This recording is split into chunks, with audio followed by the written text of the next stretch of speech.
नमस्कार, आप देख रहे हैं भारत क्रांति न्यूज। मैं श्री शंकर दुबे।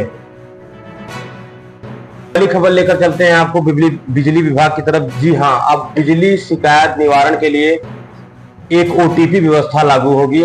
इसका जो रिपोर्ट है वह 90 दिन के अंदर दाखिल करना होगा। आपको बताएं कि बिजली जो शिकायत होती थी 19/12 पे, उस पे फर्जी निस्तारण दिखा दिया जाता था। इसको रोकने के लिए सरकार ने ओटीपी व्यवस्था लागू की है और सभी बिजली कंपनियों को यह निर्देश दिया गया है कि 90 दिन के अंदर इस व्यवस्था को लागू कर दे। इस व्यवस्था से अब फर्जीवाड़ा नहीं हो सकेगा, सही निवारण हो सकेगा शिकायतों का, और शिकायतों का निवारण न होने पर जो उपभोक्ता हैं उन्हें मुआवजा भी दिया जाएगा। तो एक बहुत ही अच्छी पहल है बिजली उपभोक्ताओं के लिए और बिजली क्षेत्र में सुधार के लिए। अगली खबर आपको लेकर चलते हैं। विसर्जन जैसे कि पूरे देश में कुशल संपन्न हुआ, लेकिन कहीं कहीं छिटपुट घटनाएं सामने आई। इसी अंतर्गत महाराजगंज में गोली चलने की घटना सामने आई, जहां एक पक्ष ने डीजे बंद करने के लिए कहा, तो उसमें कहा सुनी के दौरान हमलावरों ने पीड़ित व्यक्ति पर कनपट्टी पर उसके बंदूक लगा दी और गोली चला दी। उसको अस्पताल ले जाया गया, लेकिन उस व्यक्ति की मौके पर मौत हो गई।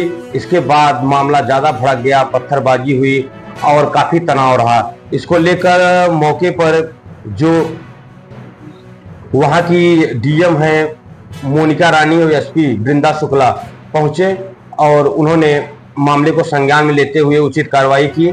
इस पर योगी आदित्यनाथ महाराज ने कहा कि माहौल बिगाड़ने वालों को बख्शा नहीं जाएगा और जहां जहां ऐसी घटनाएं हुई हैं उस सबको सजा दी जाएगी। आपको ले चलते हैं भदोही की बड़ी खबरों की तरफ।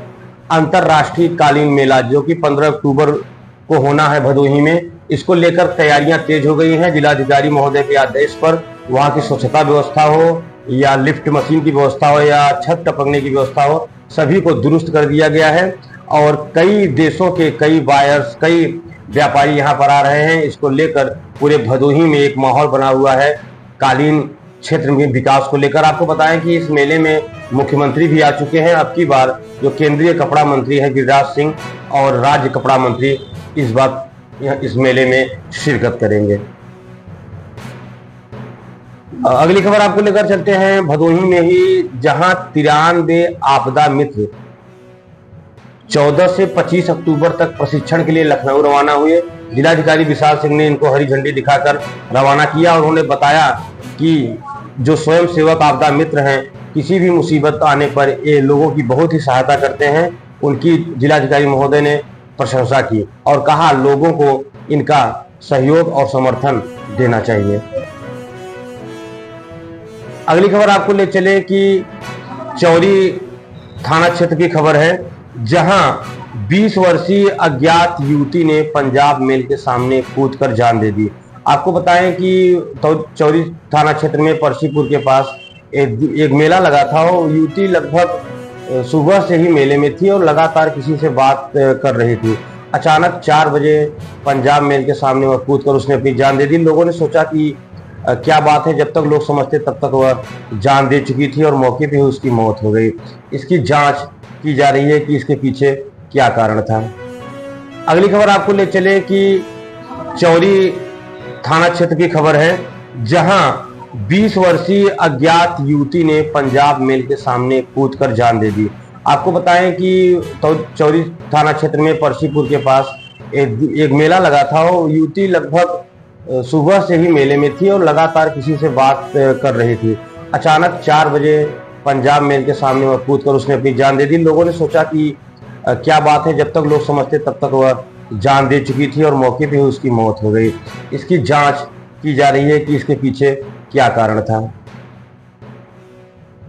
अगली खबर आपको ले चलते हैं पूर्वांचल के जिले मऊ की तरफ, जहां दरोगा बनाने के नाम पर एक युवक से 11,63,000 रुपए की ठगी की गई।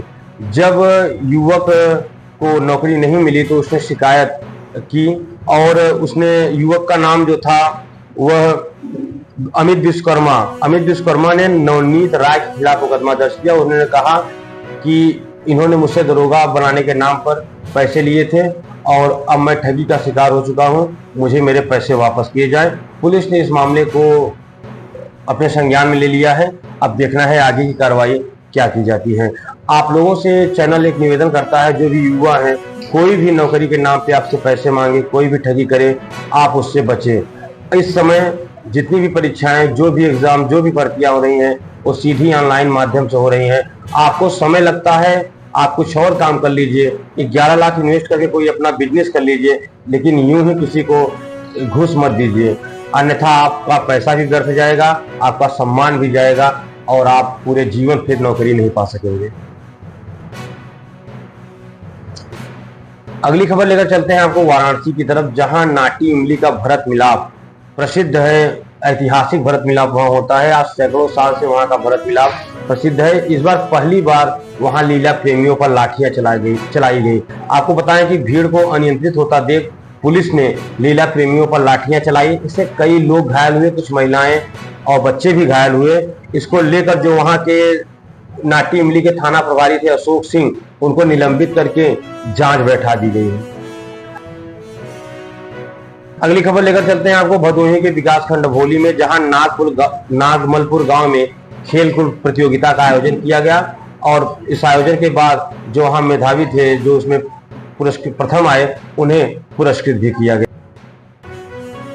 आपको लखनऊ की घटना याद होगी, जहां दलित युवक की मौत हो गई थी। इस मौत के बाद काफी सियासत मच गया है।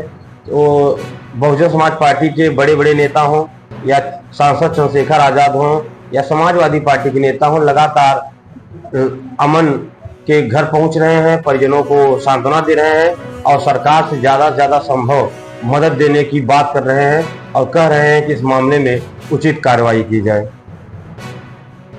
खबर आ रही है भदोही अभियान की मीडिया से, जहां साक्षात दुर्गा कार्यक्रम के तहत ग्रामीण महिलाओं को उनके स्वास्थ्य के प्रति, उनके शिक्षा के प्रति, उन्हें आत्मनिर्भर बनाने के प्रति जागरूक किया गया। और जैसा कि आपको पता है कि ग्रामीण महिलाएं अपने स्वास्थ्य के प्रति ज्यादा विशेष ध्यान नहीं दे पाती, उनको जागरूक किया गया, होने वाली बीमारियों के बारे में उन्हें बताया गया, आत्मनिर्भर कैसे बने, खुद अपने पैरों पर कैसे खड़े हो, इसके लिए उन्हें जागरूक किया गया। ऐसे कार्यक्रमों का और भी होना अति आवश्यक है जनपद में, ताकि बेटियां और जो ग्रामीण महिलाएं हैं वो आत्मनिर्भर बन सकें। ऐसे ही जनपद और आसपास की तमाम बड़ी खबरों को जानने के लिए हमसे जुड़े रहिए और देखते रहिए भारत क्रांति न्यूज। धन्यवाद।